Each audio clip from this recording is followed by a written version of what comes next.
হাজার বছর অক্ষত থাকবে অযোধ্যার রাম মন্দির। ভয়াল ভূমিকম্প ছাড়া কেউই নাড়াতে পারবে না এর ভিত। কি অবাক হচ্ছেন? ভাবছেন কিভাবে সম্ভব? ভিডিওটি পুরো দেখতে হবে এবং এখনও যারা চ্যানেলটিকে সাবস্ক্রাইব করেননি সাবস্ক্রাইব করে নিন এবং ভিডিওতে একটি লাইক করে কমেন্ট করে অবশ্যই জানাবেন কেমন লাগলো। চলুন ভিডিওতে যাওয়া যাক। অযোধ্যার রাম মন্দির তৈরি করা হয়েছে নাগারা বা উত্তর ভারতীয় মন্দিরের শৈলীর আদলে। গোলাপি বেলে পাথর এবং রাজস্থানের মির্জাপুর ও বংশীয় পাহাড়পুর থেকে আনা হয়েছে মার্বেল। তা দিয়েই তৈরি হচ্ছে মন্দিরটি। সুপ্রিম কোর্টে অযোধ্যার রাম মন্দিরের নির্মাণের অনুমতি দেওয়ার 4 বছর পর চূড়ান্ত পর্যায়ে পৌঁছেছে সেই মন্দিরের প্রথম দফার নির্মাণ কাজ। সবকিছু পরিকল্পনা মাফিক এগোলেই আগামী বছরের 22শে জানুয়ারিতেই অযোধ্যায় রামলালা বিজয়মান এই মূর্তি প্রতিষ্ঠা হতে চলেছে। তা নজরে রেখেই তুঙ্গে রয়েছে মূর্তির শেষ মুহূর্তের প্রস্তুতি।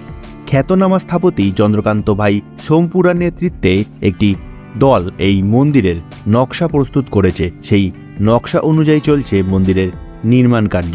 অযোধ্যার রাম মন্দির তৈরি করা হয়েছে নাগরা বা উত্তর ভারতীয় মন্দিরের শৈলীর আদলে। গোলাপি বেলে পাথর এবং রাজস্থানের মির্জাপুর ও বংশীয় পাহাড়পুর থেকে আনা মার্বেল দিয়ে তৈরি হয়েছে এই মন্দিরটি।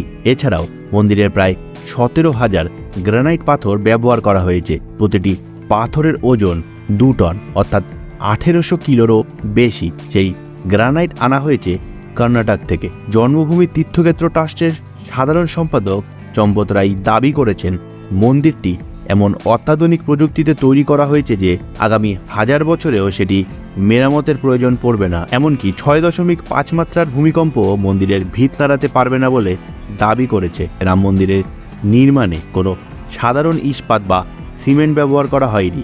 এখনও পর্যন্ত মন্দিরের নির্মাণে 21 লক্ষ ঘনফুট গ্রানাইট, বেলে পাথর এবং মার্বেলের ব্যবহার করা হয়েছে। উল্লেখযোগ্য যে 1992 সালের শিলাদান অনুষ্ঠানের সময় এবং পরে দান করা সমস্ত ইট রাম মন্দির নির্মাণে ব্যবহার করা হয়েছে। মন্দিরের নির্মাণ কমিটির চেয়ারম্যান নৃপেন্দ্র মিশ্র তথা প্রধানমন্ত্রী নরেন্দ্র মোদীর প্রাক্তন প্রধান সচিব জানিয়েছেন, আগামী 15ই ডিসেম্বরের মধ্যে মন্দিরের প্রথম দফার কাজ শেষ হয়ে যাবে। সম্পূর্ণ হবে মন্দিরের গর্ভগৃহ নির্মাণের কাজও। গর্ভগৃহে রামলালার মূর্তি প্রতিস্থাপিত করা হবে। পুজোও হবে সেই মূর্তিতে। আগামী বছরের ডিসেম্বরের মধ্যে মন্দিরের দ্বিতীয় দফার কাজ শেষ হয়ে যাবে। দ্বিতীয় দফায় রয়েছে মন্দিরের প্রথম এবং দ্বিতীয় তলের নির্মাণ কাজ। দ্বিতীয় পর্যায়ে রাম মন্দিরের সব দেওয়ালের নকশা এবং 360টি খোদাই করা স্তম্ভেরও কাজ শেষ করা হবে বলে জানা গেছে।